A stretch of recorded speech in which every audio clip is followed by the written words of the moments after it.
नमस्कार मंडळी, भोगीच्या सगळ्यांना हार्दिक शुभेच्छा. आज आपण पाहतोय तीळ लावून बाजरीची भाकरी बनवायला इतकी सोपी आणि दिवसभर सॉफ्ट राहील अशी एक ट्रिक मी तुम्हाला या रेसिपीमध्ये सांगणार आहे. तर कुणीही नवशिके असतील ते सुद्धा अतिशय उत्तमरित्या ही बाजरीची भाकरी तीळ लावून बनवू शकता. तर नक्कीच ही भाकरी ट्राय करा आणि तुमचा अभिप्राय मला कमेंट बॉक्समध्ये नक्की कळवा. सगळ्यात अगोदर बाजरीची भाकरी बनण्याकरता आपल्याला बाजरीचं पीठ लागतं. त्यामुळं शक्यतो बाजरीचं पीठ हे फ्रेश वापरावं. जर जास्त दिवसाचं असेल तर त्याला चिकटपणा राहत नाही आणि भाकरी छान वळत नाही. त्यामुळं इथे नेहमी फ्रेश पीठ वापरावं. 2 वाटी बाजरीचं पीठ, थोडंसं चवीपुरतं मीठ आणि सगळ्यात महत्त्वाची ट्रिक म्हणजे 1 ते 2 चमचे साजूक तूप, जेणेकरून अगदी दिवसभर तुमची भाकरी सॉफ्ट राहणार आहे. ज्यांच्याकडे तूप नसेल आणि एखादी चमचा तेल वापरलं तरी चालेल. आता इथे आपण गरम पाणी ॲड करायचं आहे. गरम पाणी शक्यतो वापरायचंच जरी फ्रेश पीठ असेल तरी, कारण याचं रिझन सांगते. एकतर पीठ व्यवस्थित मळलं जातं, त्याला क्रॅक्स येत नाहीत, म्हणजे भाकरी बनवत असताना तुम्हाला सोपं जातं. आणि अजून एक महत्त्वाची टीप, गरम पाण्यामुळं ही भाकरी दिवसभर सॉफ्ट राहण्यास मदत होते. त्यामुळं गरम पाणी आवर्जून वापरा. आता पाणी किती वापरलं असेल तेही सांगते. साधारणतः अर्धी ती पाऊण वाटी 2 कप पिठासाठी पाणी वापरलं आहे. जसं लागेल तसं तुम्ही पुढे वापरू शकता, पण शक्यतो एवढं पाणी बस होतं. पण कधीकधी पिठाच्या क्वालिटीवर सुद्धा पाण्याची क्वांटिटी डिपेंड करते. आता पीठ ताटामध्ये घ्यायचं आणि ते व्यवस्थित चुरून घ्यायचं. तुम्ही जेवढा भार लावून किंवा प्रेस करून हे पीठ चुरून घ्याल किंवा व्यवस्थित मळून घ्याल, तेवढी भाकरी सॉफ्ट आणि अगदी क्रॅक फ्री तयार होते. अशा प्रकारे आता 3-1 भाकरीचं पीठ मी मळून घेतलेलं आहे. तुम्हाला हवं तेवढं पीठ तुम्ही एकत्र मळून घेतलात तरी चालेल. अशा प्रकारे 3 पिठाचे छोटे छोटे गोळे करूया. समान आकाराचे गोळे करावे, जेणेकरून प्रत्येक भाकरी ही समान आकाराची तयार होते. अशा प्रकारे पिठाचा उंडा किंवा गोळा तयार करायचा. तुम्ही पाहू शकता, हातावर जेव्हा मी हा गोळा गोल करते तर यावर एकही क्रॅक येत नाही. याचाच अर्थ की पीठ व्यवस्थित आपण चुरून घेतलं आहे. त्यानंतर परत थोडंसं पीठ आपल्याला हे मळून घ्यायचं आहे आणि त्यानंतर अगदी कोरडं पीठ थोडंसं टाकायचं. जास्त टाकलात तर भाकरी लवकर करपते, कारण कोरडं पीठ ते व्यवस्थित भाजलं जातं आणि अगदी त्याला कलर जास्त डार्क येऊ शकतो. त्यामुळं थोडंसंच पीठ टाकायचं. जेवढी भाकरी फिरू शकते तेवढं पीठ या परातीत खाली टाकून एका हाताने अलगद हात लावायचा आणि दुसऱ्या हाताने आपल्या तळहाताचा वापर करून भाकरी फिरवून घ्यायची. आता ज्यांना हे जमत नाही त्यांनी सरळ सरळ बेलण्याने किंवा लाटण्याने लाटून घेतली तरी चालेल, कारण यामध्ये गरम पाणी घातल्यामुळं भाकरी व्यवस्थित बेललीसुद्धा जाते.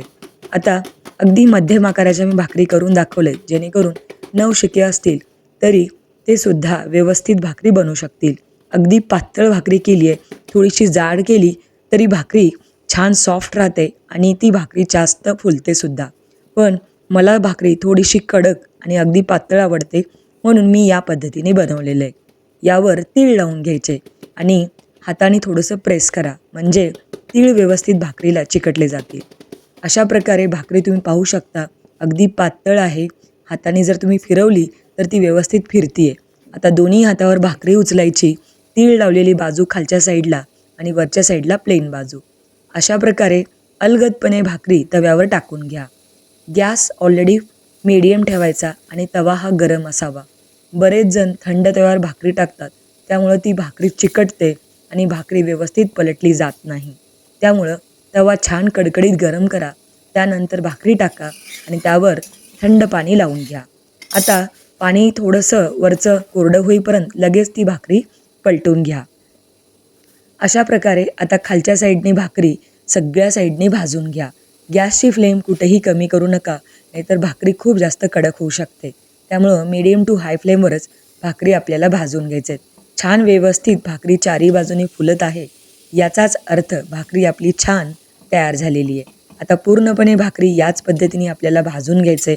थोडीशी मी कडक भाजते आहे, पण या अगोदर काढली तरी चालेल.